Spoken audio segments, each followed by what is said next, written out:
तो जनतंत्र टीवी पर विश्व विख्यात देवकीनंदन ठाकुर ने हिंदू राष्ट्र, राम राज्य, सनातन को लेकर खुलकर बातचीत की।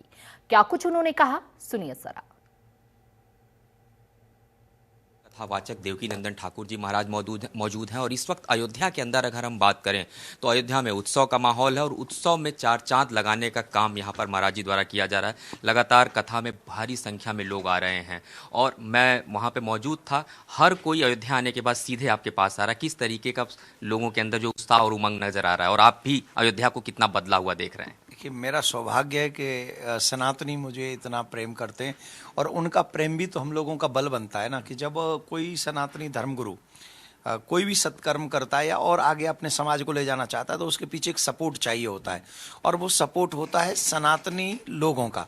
तो जब आप उनके पीछे खड़े होते हो तो कार्य करने का वो जो जज्बा है वो अंदर जगता है। और मैं सौभाग्यशाली हूँ, भारत में जन्म मेरा हुआ, सनातन में जन्म हुआ और भगवान ने मुझे इस लायक बनाया कि मैं ठाकुर जी के गीत गा सकूँ।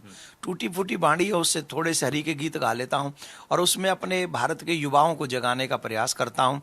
और उसमें भारत के जो अयोध्या में यहाँ कथा कर रहा हूँ, 5-6 दिन पहले तो मुझे पता चला था कि मुझे अयोध्या जाना है और ये कथा करनी है। और जिस दिन मैं आया उस दिन पहला पोस्टर लगा था अयोध्या में कि राम कथा हमें करनी है।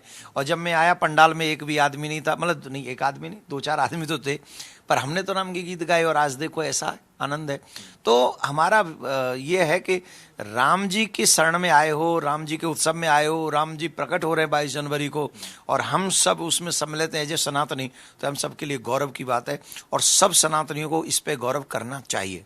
जब आप हिंदू राष्ट्र की बात करते हैं तो लोग कहते हैं कि देवकीनंदन ठाकुर का विवादित बयान, क्या भारत में रह के हिंदू राष्ट्र की परिकल्पना करना गलत है? क्या बोलते हैं वो देवकीनंदन, क्या है? देवकीनंदन ठाकुर का विवादित बयान। विवादित बयान कैसे हो सकता है? मैं जिस हिंदू राष्ट्र राम राज्य की बात कर रहा हूँ वो क्या है, किसको दुख देने वाला है? धर्म की जय हो, अधर्म का नाश हो, प्राणियों में सद्भावना हो, विश्व का कल्याण हो। कौन चाहता है कि प्राणियों में सद्भावना ना हो? और हमारे धर्म के अलावा किसका धर्म ऐसा है जो ये चाहता हो कि प्राणियों में सद्भावना हो? ओनली आवर रिलीजन, सिर्फ हमारा धर्म ऐसा है जो सिखाता है कि प्राणियों में सद्भावना हो। तो बताइए किसको तकलीफ है? इसका मतलब वो लोग चाहते हैं कि हमारे सर काट दिए जाएं, ऐसा राष्ट्र बना रहे, हमारी बहन बेटियों की अस्मिता लूटी जाए, वो चाहते हैं ऐसा राष्ट्र बना रहे। वो चाहते हैं कि हमारी गौ माता की हत्या होती रहे और हर एक बच्चा शराबी हो जाए, जुआरी हो जाए, वो ये चाहते हैं। वो ऐसा राष्ट्र का निर्माण चाहते हैं। अगर वो ऐसा राष्ट्र का निर्माण चाहते हैं तो हम हिंदू राष्ट्र का निर्माण चाहते हैं जिससे सभी सुखी हों, सब आनंदित हों, सब प्रफुल्लित हों और कोई बैर न कर काउसन कोई। ऐसा राष्ट्र का निर्माण करना हर अच्छे मानव की अधिकार है और उसको करना चाहिए। आप लगातार मथुरा की बात करते हैं, अयोध्या लगातार मंदिर बन गया, भगवान को धाम मिल गया, काशी में भी कायाकल्प हुआ, मथुरा पर लगातार है। ये सपना महाराज जी कब साकार होगा? करोड़ों हिंदू जो है वो मथुरा की तरफ देख रहे हैं।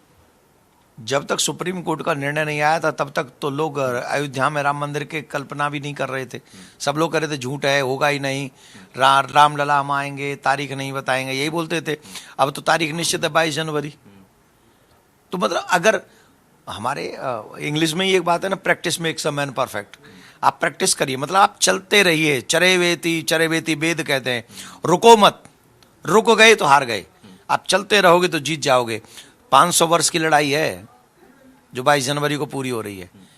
और जब 22 जनवरी को लड़ाई पूरी हो रही है, इसी लड़ाई का एक हिस्सा था मथुरा। तभी से ये लड़ाई है, मथुरा की भी लड़ाई तभी से है और काशी विश्वनाथ की भी लड़ाई तभी से है। मथुरा पर लगातार आप मुखर होके बोलते हैं। क्योंकि मैं ब्रजवासी हूं, मेरा अधिकार है, इट्स माय फंडामेंटल राइट।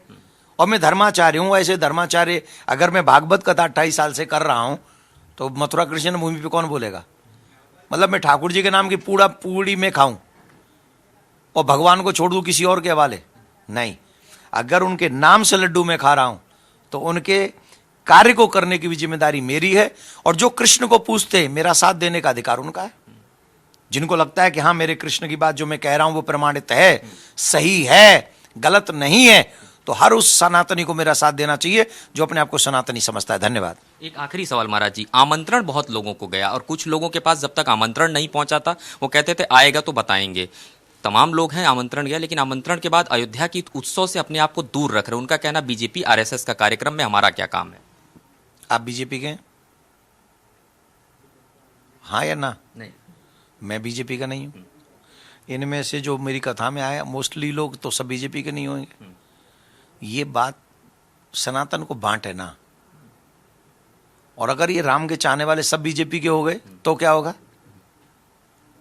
आप अगर ऐसा भाव बना रहे हो कि राम जो मंदिर बन रहा है ये बीजेपी का है प्रोग्राम, तो फिर अगर जो राम को आप पूछते हैं, राम को चाहते हैं, वो तो सब बीजेपी के हो जाएंगे। और अगर वो सब बीजेपी के हो गए तो तेरा क्या होगा? फिर क्या होगा?